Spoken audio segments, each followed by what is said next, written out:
I think the biggest issues will be streaming regulation. Streaming regulation remains.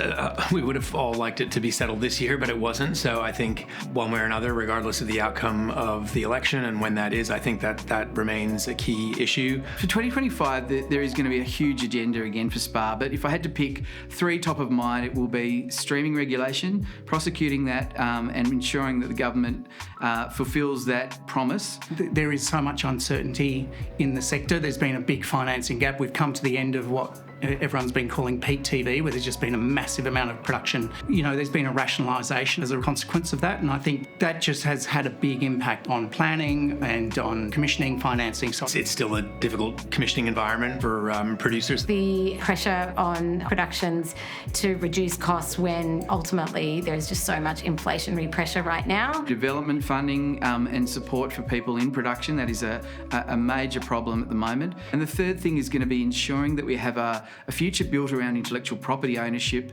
and management in a really strong, powerful way. A concern that we have now is just the emergence of technology, particularly AI, in a relatively unregulated environment, and just the knowledge that these kinds of guide rails that are probably necessary take time. The extent to which we can actually be preparing, or even if not preparing, running straight forward into the AI future is something we have to get together for.